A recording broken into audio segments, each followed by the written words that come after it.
You spoke up and said that you read ahead. Do you have anything to offer on it?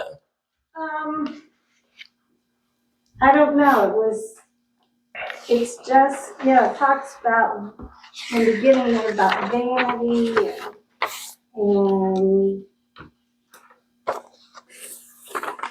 pleasure, vanity of pleasure, and the grief of wisdom is the first, because I went through about the first three, I think.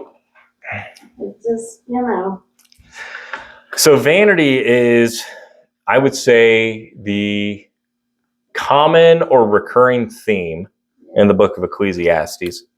Vanity, toil, and everything under the sun. So when you guys think of vanity, what do you guys think of? Pride. Pride? Okay. I think of a person not wearing a coat when they should wear one. Okay. Except for health, for appearance reasons. Yep. I think of the little desk with a mirror in my mom's dressing room, but I think that's something else. I've been hanging around Mike too much. Yes, you have. But vanity, when we read through vanity, or the word vanity as it appears in the book of Ecclesiastes, it simply just means stuff that's worthless. And when we think about how we use the word vanity today, it truly is worthless. Just appearances for the sake of appearances. But who wrote the book of Ecclesiastes? I would guess Solomon. Who was it? That's a pretty good guess. So it doesn't actually tell us who wrote the book of Ecclesiastes. I had previously at our old church, I had preached a sermon out of the book of Ecclesiastes about the life of Solomon. And it never actually specifically says that Solomon wrote it. There are scholars who would argue that Solomon didn't write it. That is based off of the language that is used. The language that is used in the book seems to be more modern than Solomon's time. I think that if you look at the actual text itself, it seems to point to Solomon. First verse. The words of the preacher, the son of David, king in Jerusalem. Yeah, so that phrase, the son of David and king in Jerusalem, that could technically be anybody in David's line. But Yep. So it could be any king from David's line who reigned in Jerusalem. But as we go through and we look throughout the book, there's lots of hints that say this is most likely Solomon. So I'm going to make the assumption tonight, if you guys want to assume with me, that Solomon is the writer of this book. I think it'll help us to understand it a little bit better. This is, when you overlay this book to the life of Solomon, it's very interesting. How many wives did Solomon have? 700 wives. Okay, I was going to say after the first couple hundred wives, he probably started writing this book. Yeah. No, you're exactly right with that. So this happens. This book was written sometime after Solomon started slipping up, sometime after he started making mistakes. Solomon, when we talked about his reign, it's very peculiar to look at because he is the most wise king that Israel ever had. We read the book of Proverbs. We read this book of Ecclesiastes. There's a lot of good wisdom in there, but by golly, he didn't apply it to his own life, did he? So you can tell that this is written by a man who regrets some of the decisions that he's made, especially in chapter 2. You read through chapter 2 and you think about the things that Solomon did, all the wealth that he chased, all the women that he chased, all of the boasting under the reign of Solomon. And he was the most effective king Israel ever had. He expanded Israel's territory farther than anybody else did. He had more building projects than any other king before him or after him, as far as Israel is concerned. But I think he has a moment of self-reflection here in Ecclesiastes, which is helpful. What I always think is tragic about the story of Solomon is we don't get to bear witness to a redemption arc for Solomon. That when the Kings and Chronicles talk about Solomon, it just ends on a bad note. And then it gives us a hint that there's another book about the life of Solomon. But guess what? We don't have that book. God didn't preserve that book for one reason or another. So yes, go ahead. What does the name Ecclesiastes, what does that mean? So What's the definition of Ecclesiastes? I'm going to read it from the study Bible here, because Ecclesiastes doesn't really sound like something that would be Old Testament. It sounds like something that'd be from the church age. But here's what this study Bible has to say about it. The traditional English title comes from the book's heading in the Latin Vulgate translation, Liber Ecclesiastes, and is an anglicized version of the Greek and Latin renderings of the speaker's designation in Ecclesiastes 1:1. In the Greek, Ecclesiastes, and the Hebrew, I'm going to try to say this, the Hebrew word, Koheleth, which I'm sure I said that wrong. The Hebrew word is related to the term for assembly and maybe a title for somebody who addresses an assembly. So in the ESV, that's always translated as the preacher. It's simply somebody talking to a crowd. And it's from the Greek version of that word, then goes to Latin, and then we take it from Latin to English and we get the name Ecclesiastes. It's very convoluted, but it's certainly a good question. So, Mary, I am curious how your Bible translates 1:1 there. The words of the preacher, the son of David, king in Jerusalem. Okay, so it does refer to him as the preacher.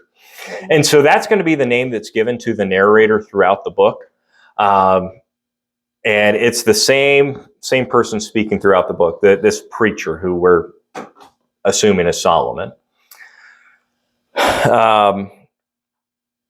After studying through and listening to the Bible study and then ultimately listening to the book as a whole in preparation for tonight, I think that this should be a required reading for anybody and everybody, Christians and non-Christians. There is so much when we talk. I know I said that the book of Proverbs is very practical. The book of Ecclesiastes is also very practical. And I can genuinely appreciate that. In this book, you're going to hear about everything from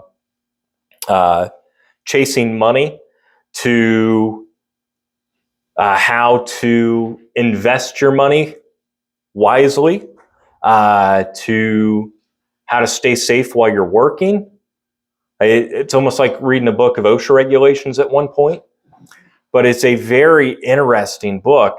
And the phrase occurs again and again in the book. There's nothing new under the sun. Under the sun, under the sun, under the sun.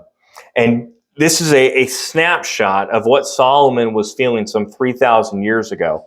And you can overlay it to our modern day life, and it fits like a glove. People never change. This world never changes. Technology may change. The methods we use to communicate may change.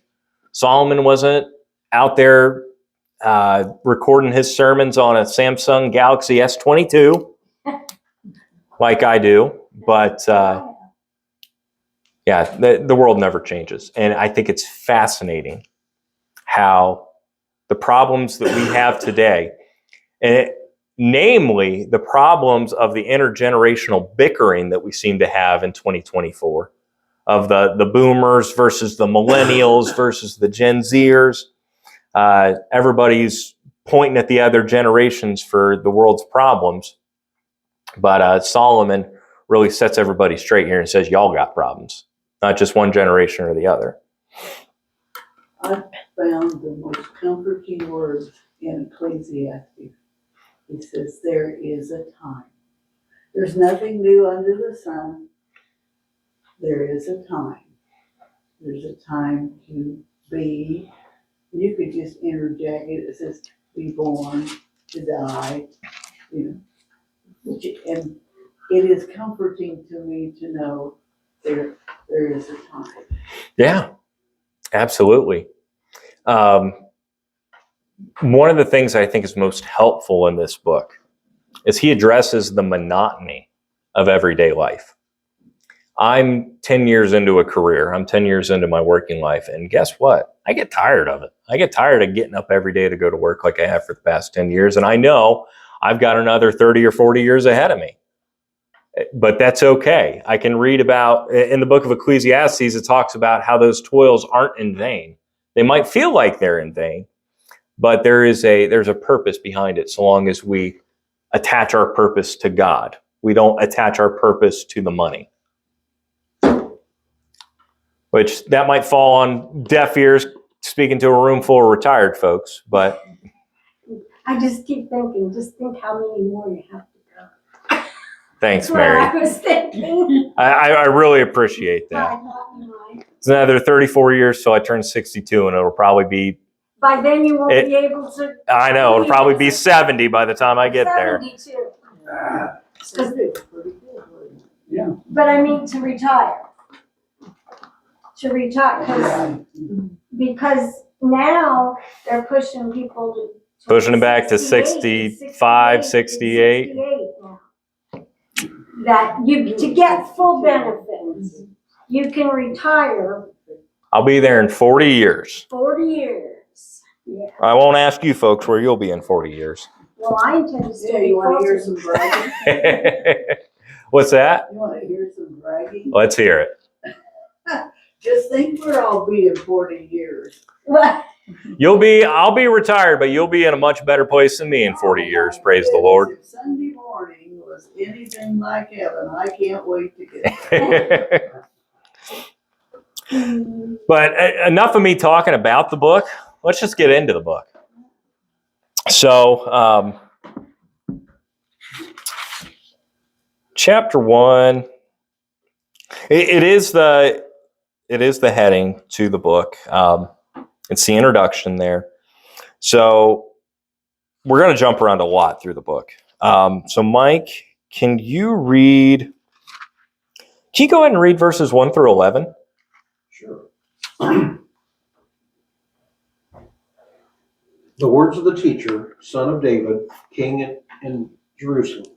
Meaningless, meaningless, says the teacher. Utterly meaningless. Everything is meaningless. What do people gain from all their labors, at which they toil under the sun? Generations come and generations go, but the earth remains forever. The sun rises and the sun sets, and hurries back to where it rises. The wind blows to the south and turns to the north. Round and round it goes, ever returning on its course. All streams flow into the sea, yet the sea is never full. To the place the streams come from, there they return again. All things are wearisome, more than one can say. The eye never has enough of seeing, nor the ear its fill of hearing. What has been will be again, and what has been done will be done again. There is nothing new under the sun. Is there anything of which one can say, look, this is something new? It was here already long ago. It was here before our time. No one remembers the former generations, and even those yet to come will not be remembered by those who follow them. What,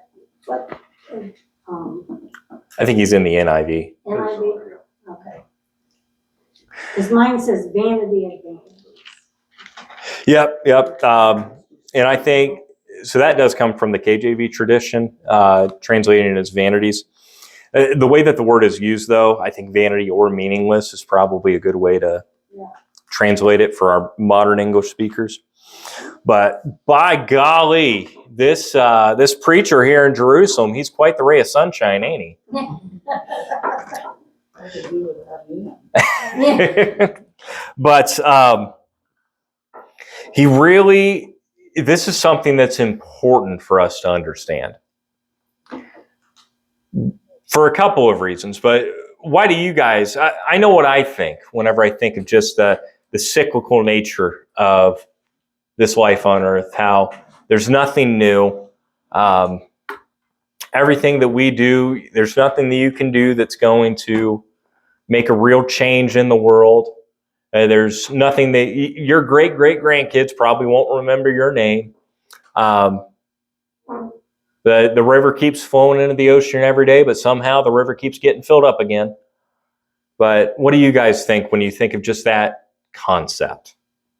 I'm curious to hear, now that you guys are on the other side of your working years as opposed to me, how do you guys feel about chapter 1? I think that just is reaffirming that God created and put everything in motion. And that, the rivers will keep flowing into the sea will never get full, the seasons will come and go.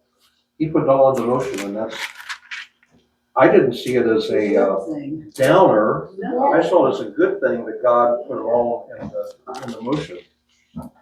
So what about verse 11 there? So there's no remembrance of former things, nor will there be any remembrance of later things yet to come among those who come after. What do you guys think that means? Our time on earth, in some ways, is meaningless because the ones after us aren't going to remember what we did or who we did, what we did or who we were necessarily. Yeah. So, We're made to feel special, and my great grandma used to always tell me, she said, if you think you're so special that nobody can do without you, just fill a bucket up with water, dip your hand in there, and you pull it out, see what kind of hole you left. She said, everybody can be replaced. so who can tell me who was the president of these United States back in, trying to pick a date that'll be hard. Any day. 17. Let's go with 1821. 1821. Who was the president of the United States? Could have been Jackson. Do you know? I don't. Okay. That's why I'm asking the question. Okay, we need to look at All right. Yep. Now you can get your phones out. Our best guess is Andrew Jackson. Because in 1814 took a little trip along Colonel Jackson down the Mississippi. So that would fit about that time. Okay. You're in the ballpark there. I tried to avoid the War of 1812. what year did you say? 1821. James Monroe, James Monroe. and he was the 5th president. So this is the man who was so important that the entire nation elected him to be the leader of the whole country. And 203 years later, I've got a group of 10 Americans here, and none of them knew who he was. What are you going to do with your life? Well, don't you think too, our memories are, we remember what we knew and what we've lived through. Unless you're a history major or something like that, you probably don't know. Right. Because we don't have that memory. And that's the point, is in your life, who's going to remember you? You've got your kids, you've got your grandkids, you might have some great grandkids. My girls are blessed enough to where they've gotten to know 2 great grandmas in their life, one of whom recently passed away. Lily might remember them, but Eliza won't. And they lived in the same time period. Yeah. So that's what the writer here is saying. There's no remembrance of the folks who lived a few generations ago. I know we got a few folks who were in the Morrow County genealogy group, but other than the folks in the room who do that, but you got to go find those people. Your memory doesn't live on past you, does it? Is that a good thing or a bad thing? A little of both. Probably. So when we say that life doesn't have meaning and there's no impact, that's a two-edged sword. Yeah, there's no accomplishment. 99.999% of folks are never going to accomplish anything that's going to get written down in a history book. But the good news is that nobody's going to remember all your mistakes here in a couple hundred years, will they? So it's just an interesting concept to think about. And I think that it's a concept. I'm speaking to a group of Christians here. When you guys read verses 1 through 11, you can take that as something positive. You know that God's the one who told the ocean how far it can come up. You know that God's the one who set the rotation of the earth so the sun rises and sets every day. We got to bear witness to that creation on Monday in an awesome way. The timing and everything. Yeah. Yeah. It's just that was absolutely awe-inspiring to me. And I'm so thankful I got to see it in my backyard, because it won't go through my backyard again for another 104 years, or no, 2099. Yeah. So I'll be 104 then if I'm alive. So most likely by the time the next eclipse comes, nobody's going to remember me. And I got to see it in my backyard. Why? Because the God who created the universe, they'll be in their 80s if they live that long. There's no guarantees of that. Well, that's true.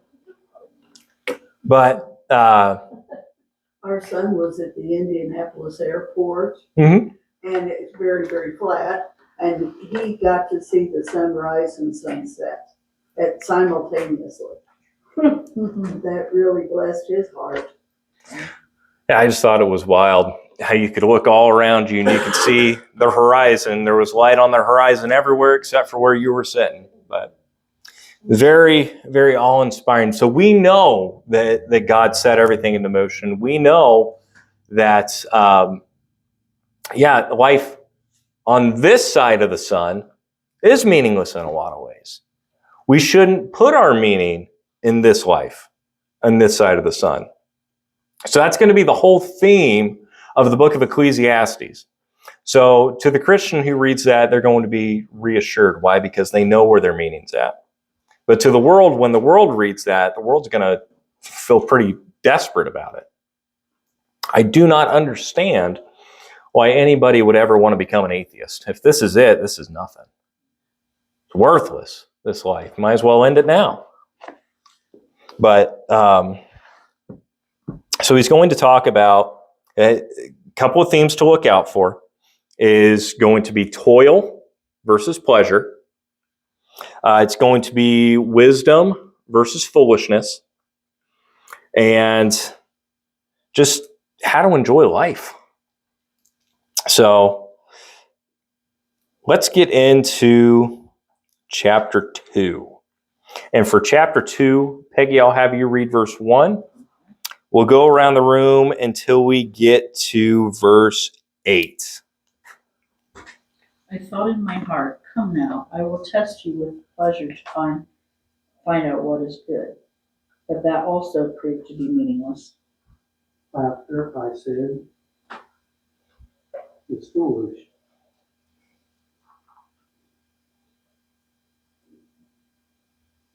And what pleasures accomplished. I searched in my heart how to gratify my flesh with wine, while guiding my heart with wisdom, and how to lay hold on folly, till I might see what was good for the sons of men to do under heaven all the days of their lives.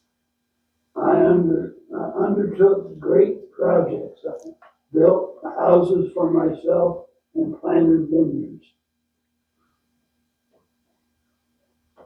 Verse 5. I made gardens and parks and planted all kinds of fruit trees in them. I made reservoirs to water groves of flourishing trees. I bought male and female slaves and had slaves who were born in my house. I had also great possessions of herds and flocks, more than any who had been before me in Jerusalem. I amassed silver and gold for myself, and the treasure of kings and provinces. I acquired men and women singers and and a harem, as well as the delights of the heart of man. So we'll pause there for just a moment. You kind of got to chuckle at what Solomon's saying here. It's like I'm kind of reminded of a parent when you're growing up and you realize that your parents made mistakes too, and your parents want you to learn from their mistakes. Do what I say, not what I do. Did you ever hear that from mom and dad, or did you ever tell your kids that as a parent? Do as I say, not as I do. That's kind of what Solomon's doing here. Solomon's saying, I tried to find what life was all about. So what I did to find out what life was all about is I like to get drunk. I like to build big houses. I like to show off my money. I like to sleep around with a lot of women. I like to go to parties. I like to have singers come in. And he's going to say it's all worthless. It's all vanity. You just got to kind of chuckle at the way it's being taught to us. Because from the outside looking in, you would say that's kind of hypocritical of him, wouldn't you? It always seems like it's the rich folks who say that money has no value, the money's not worth it, if you're a cynic about things. So in verse 9, he says, so I became great and surpassed all who were before me in Jerusalem. So humble. Also, my wisdom remained with me. Again, so humble. And whatever my eyes desired, I did not keep from them. I kept from my heart no pleasure, for my heart found pleasure in all my toil. And this was the reward for all my toil. That's pretty rich coming from a guy who talked about how many slaves he had. And then I considered all that my hands had done, and the toil I had expended in doing it. And behold, all was vanity and striving after wind, and there was nothing to be gained under the sun.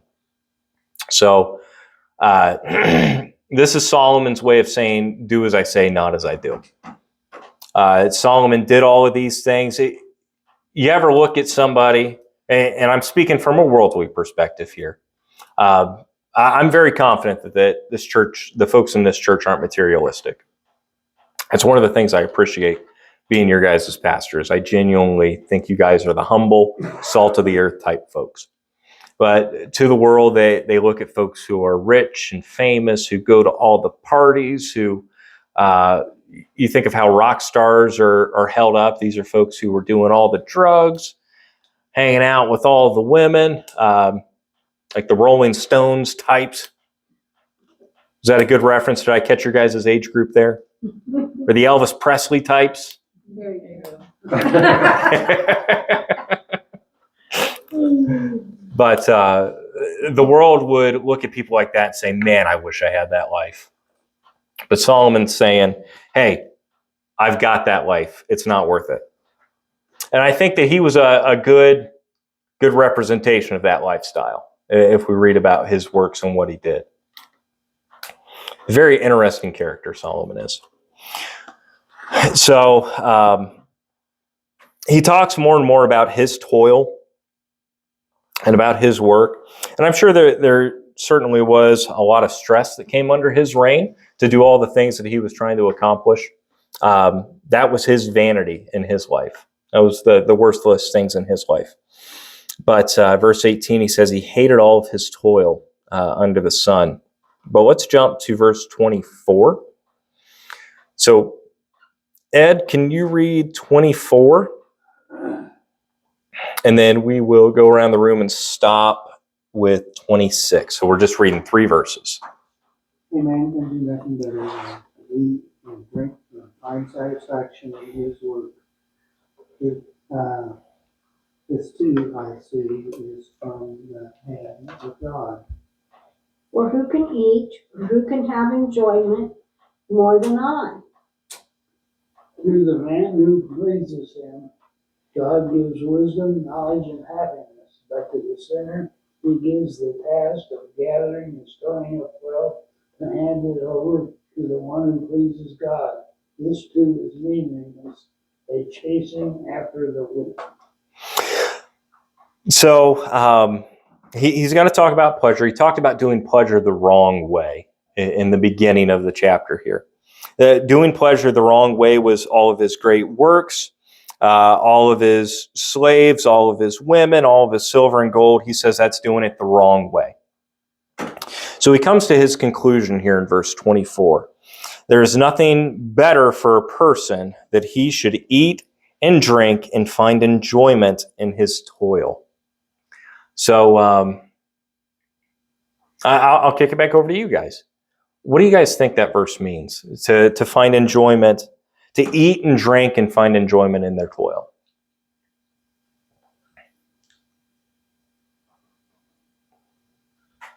Oh, come on, guys.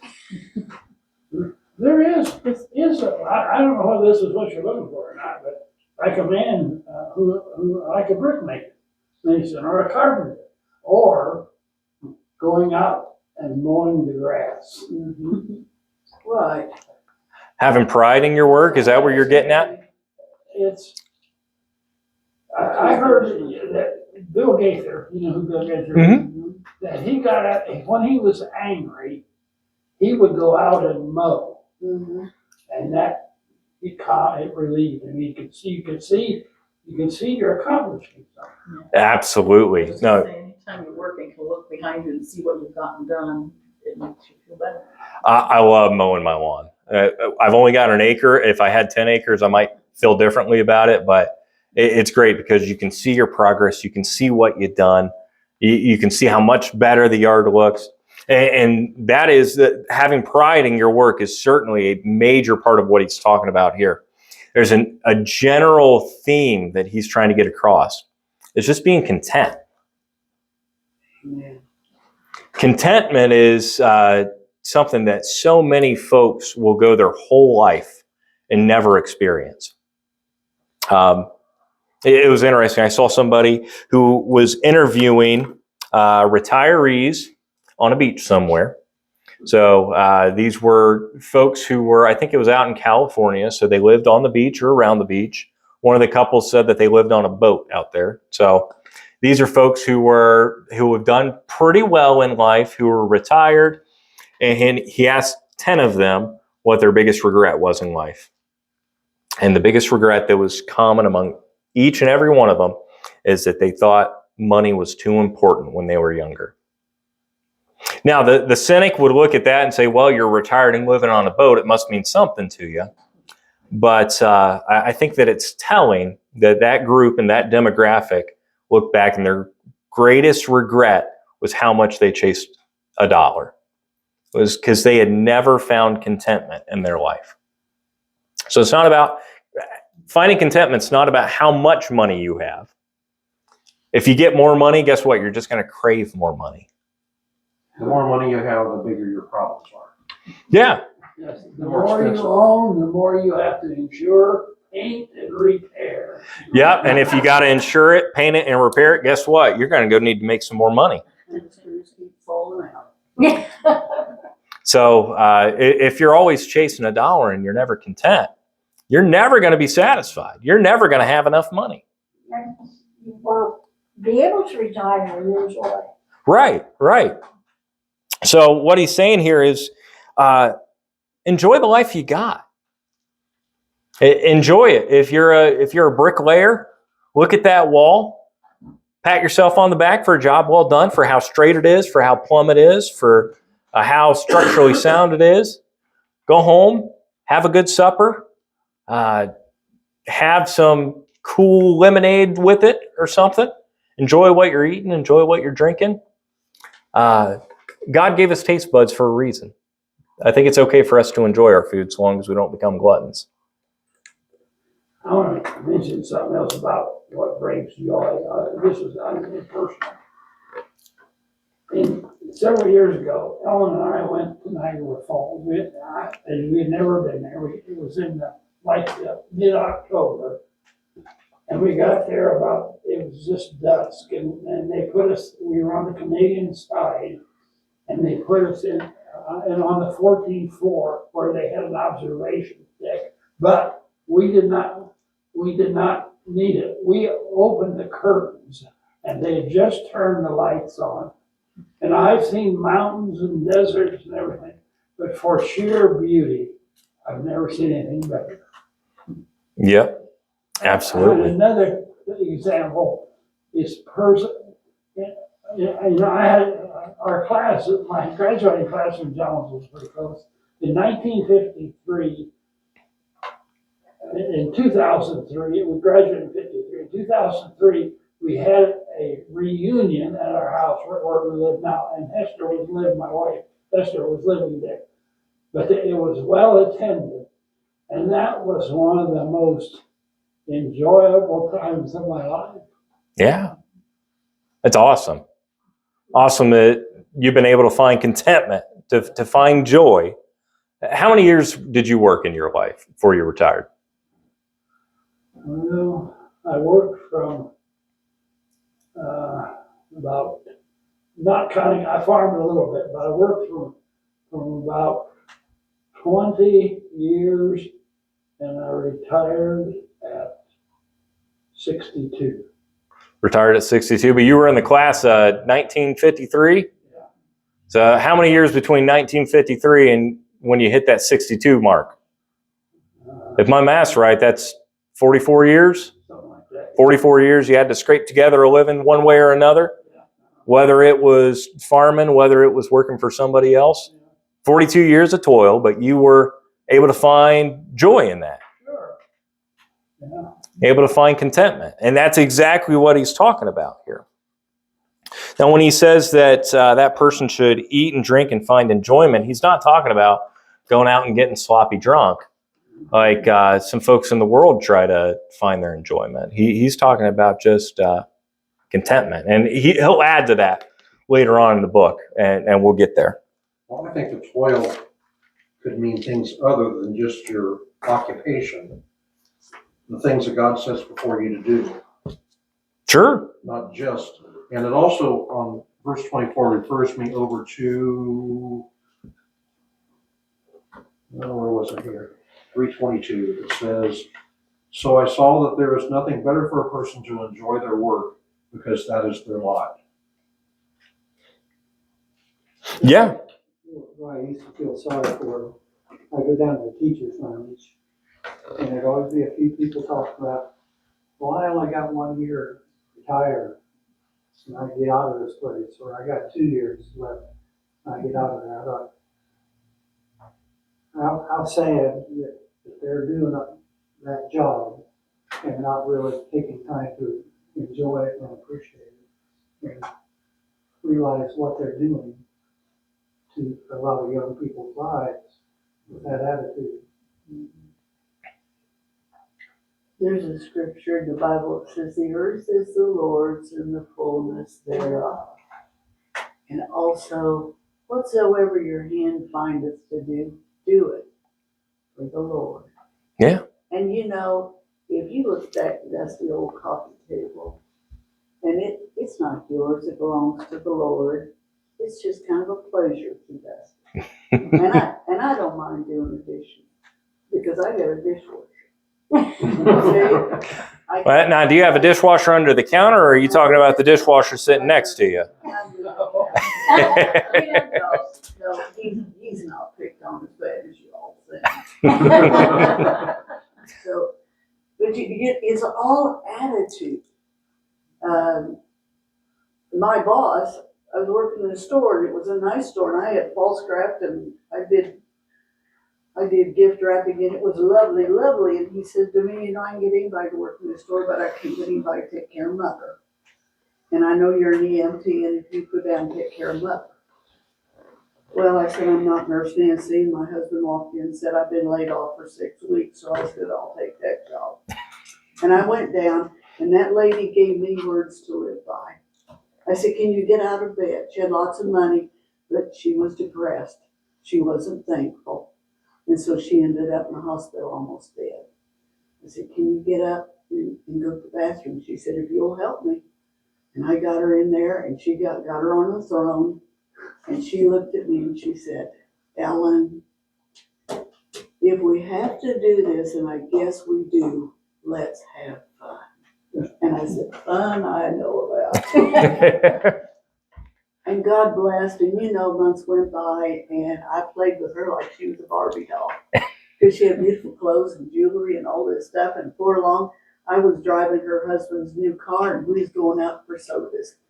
And people were saying, Ellen, how did you get that job? So, just hang in with the Lord, because it all belongs to Him, and He sure knows how to bless His kids. See, and this is why I really enjoyed reading through this, because you read through this book, it makes you think about your life. It makes you think about the things that you've got going on. So you just shared that story about a lady. I said that here in 40, 50 years, Lord willing, most of you folks will have gone on home, and not a whole lot of people will remember your name. I don't know that lady's name, but I know that nugget of wisdom that she gave you. So wasn't about the money that she had, wasn't about the life that she lived, when things finally clicked. And she shared something with Ellen that Ellen shared with me. Those are the kind of things that, They live on. yeah. The grass withers, the flower fades, but the word of the Lord remains forever. And so when we find contentment in our life, I'd rather be content and be broke than be discontent and be a millionaire. Jeff was talking about being content with his life one time, and his mom pouring to him. Really? She goes, how dare you speak those words? We've worked all our lives to succeed and make things better for you. And she just really pouring to him about it. And she goes, what if we'd have been content? You wouldn't have had anything. And she just did not know how to even understand that. He told her, calm down. That's not what I'm talking about. She just couldn't understand. And in my line of work in sales, contentment, that's a cuss word. If you ever try to say that around a boss or a manager, and they want to see continual growth year over year. And if you're not looking to grow, you're going to get cut off, and they'll hire the next young guy to do your job. So it's definitely challenging living in a world that doesn't understand contentment as a virtue. Yeah, it struck me. We were, I don't know, we were younger. The kids were still pretty little. And I guess I just never really, where I come from, people were pretty happy and content with what they do. Yeah. But it kind of caught me off guard just because she was very, very upset that you would talk like that. But where does happiness lie? Lies in contentment. Now, we need to move on because we're only in chapter 2 and it's already almost 7. But there's a difference between being content and being complacent. I don't think we should ever be complacent, especially in our walk with the Lord. We should always be striving to be closer to God tomorrow than we were yesterday. So contentment is something that we should strive for. I don't think complacency is. Okay. So I don't think we're going to get through this whole book tonight. That's okay. I want to spend some time in it because this is a really, really good book. Really, really enjoyable. Because it's got something for everybody. But then we get into chapter 3. And this is probably the best known chapter in the entire book of Ecclesiastes. And you already mentioned it. That there is a time and a season for everything. Thanks to the birds back in the 60s. Yeah, I was thinking, there's a song. Birds, BYRDS. That's before my time. I can pull out the Rolling Stones and Elvis Presley, but the Birds never heard of them. Oh, really? I never did either. Yeah, this was a song. But you know the song, right? To everything, turn, turn, turn. There is a season, turn, turn. And a time for every purpose under heaven. And it goes into. I guess a time to be born, a time to die. It goes right through there. Another good one though for our conversations tonight is "I Can't Get No Satisfaction." Goes right along with what we were talking about. Yeah.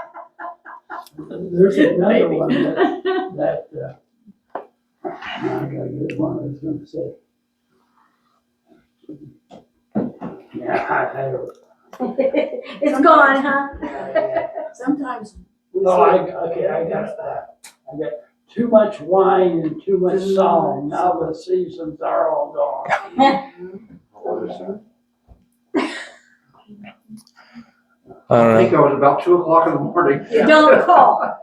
Go ahead. I'll call Jim. He Okay. brought it up. I don't know the rest of it. The extent of my classic music is just from my short time at WVXG as an intern under Tim. I used to run boards there at Friday afternoons. But anywho, any other music references that are pertinent before we move on? Peggy and I are going to sing us a duet. Yeah. All right, not this Sunday, but next Sunday, I expect it. Like singing on my sunshine.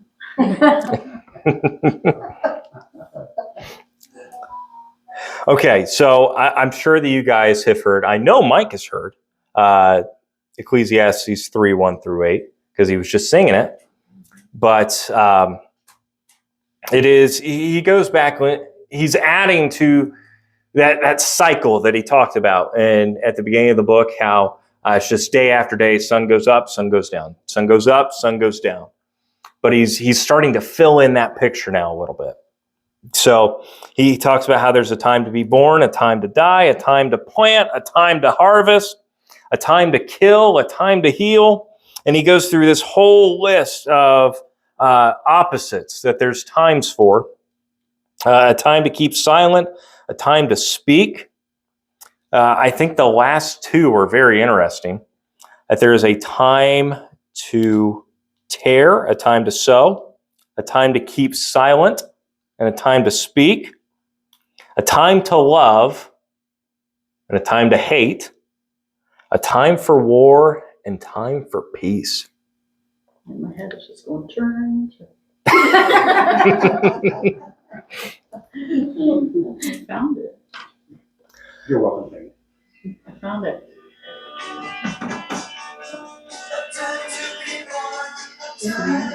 I've heard that. Yeah. You just didn't know who it was written by. No. And written by the Larry Birds. I figured out how to turn it off, huh? Stop. There. I'm gonna get us a Time to play, a time to stop.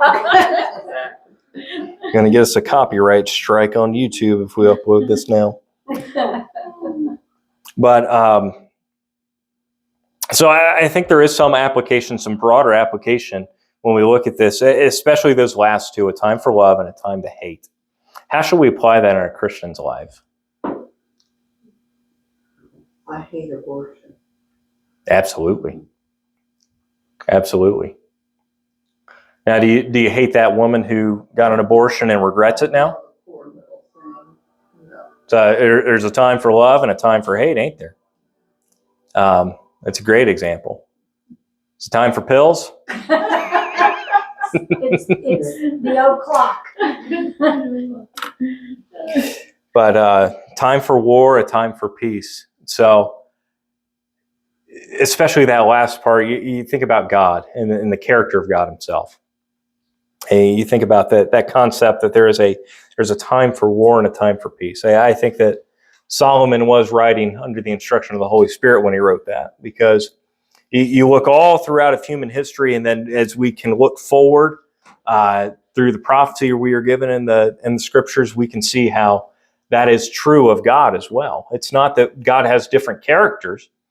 It's just that God responds differently at different times. There's a time where God is making peace with mankind. There's a time where God is going to make war with mankind. There was a time that God made war with the Canaanites. There will be a time when God will make war with those who are evil today. But there's a time for everything. Ed, you look like you're contemplating something. You got something to add? I was just thinking when that, I think it came in with talking about David, but if an army comes against you with a million men and you only got 5,000 men, it's time to go try to make peace. Absolutely. You ever see two dogs on opposite sides of a fence? And they'll bark at each other, they'll growl at each other, it sound like they'll tear each other up. And finally you open up the gate and then the dogs realize, okay, maybe I don't want to fight. But I wanted to get through the whole book, but I'm kind of glad that we're taking our time through it. This is a good one to spend our time on. It's a short book. It's only 12 chapters. But if it takes There's a us, lot in it. there is a lot, and it's useful, it's practical, and I think we can apply it to our lives. And I think that there is something in here for the young bucks in an aggressive corporate job, and there's stuff in here for the folks who were spending their days. More mature. The more mature. I wasn't even going to bring age into it. I was just going to say the folks who were spending their days getting haircuts and taking naps. I look forward to those days, but it's a great book because there's so much for everybody. If I ever start a school, if I ever start a seminary or whatever, probably won't because I'm not that smart. But if I ever do, this is going to be required reading on the first day. I've decided that. But let's just end with verses 9 through 14. And because I know you got to go, Mike, how about... I'm going to head out. Go ahead. Okay. Do you just want to sit through as we read these last 5 verses, or you got time? All right. I'll read them. What gain has the worker from his toil? I have seen the business that God has given to the children of man to be busy. He has made everything beautiful in its time. Also, he has put eternity into man's heart, yet so that he cannot find out what God has done from the beginning to the end. I perceive that there is nothing better for them than to be joyful and to do good as long as they live. Also, that everyone should eat and drink and take pleasure in his toil. This is God's gift to man. I perceive that whatever God does endures forever. Nothing can be added to it, nor anything taken from it. God has done it so that the people fear before him. That which is already has been, that which is to be already has been, and God seeks what has been driven away. With that, get on out here, Mike. I'm being driven away. So we mentioned at the beginning of the lesson how none of us are likely going to make any impact that's going to be remembered for any period of time, are we? Right? Have you guys been mentioned in the Sentinel before? Have you ever done anything to get mentioned in the Sentinel? Think anybody's going to go find? Get out of here. All right, get out of here. That's probably, I remember I was in a school play when I was in middle school, and I made it in the Sentinel. I thought I was hot stuff. I couldn't find a copy of that Sentinel if I wanted to. It's probably not even archived anywhere. Yeah, it is. Is it archived? Yeah, because the library has all of the Sentinel. Oh, okay. Well, good to know. So long as the library stays in place, by golly, you can find Highlands play from 2006 where I played Oliver Twist. Yeah. But nobody's going to care to look that up here in 100 years. But the writer, he talks about how our lives are so small. But who's the one who does things that actually makes a difference? God. He puts God in that pedestal. So we think about the folks who can't find contentment. We think about the folks who are always striving to do something, to make something of their lives. The reason that they think that is because they don't know God. If you know God, I don't have to make an impact. My Lord and Savior already did. So it's this, the whole book is full of these compare and contrast. This is what man is. Your life has no meaning apart from God. You want to have meaning, you want to have a lasting impact. That which is already has been. That which is to be already has been, and God seeks that which is driven away. Everything that's happened in the past is because of God. Everything that's going to happen in the future is because of God. And we're just along for the ride with him, aren't we? I don't find purpose or meaning in my job. I find purpose and meaning in the family that God has given me, that job provides for. I find purpose and meaning in how that allows me to serve the Lord, how it allows me to get a car so I can go drive to go visit some of our shut-ins or go out to witness to people. It's not about the job itself, because a job's just a job. That's one of the amazing things working in the company I do is I've got a boss. My boss has got a boss. My boss's boss's boss has got a boss. He's got a boss. That guy's got a boss. you have to go like 7 or 8 levels up before you finally get to the top. So it doesn't matter how far you're going to climb. There's going to be somebody who's your boss. So who cares if you're at the bottom level or the top level? You still got a boss you got to deal with. Why don't you just be content with where you're at? So the job's just a job. So we got to find our purpose elsewhere in life. But any other thoughts? I'm just blessed to have a job that feels more like a ministry. And it's nice. I Yeah. feel like God looking back, I can very carefully see how God took me down the path that led me to where I'm at, which makes me feel even better about where I'm at.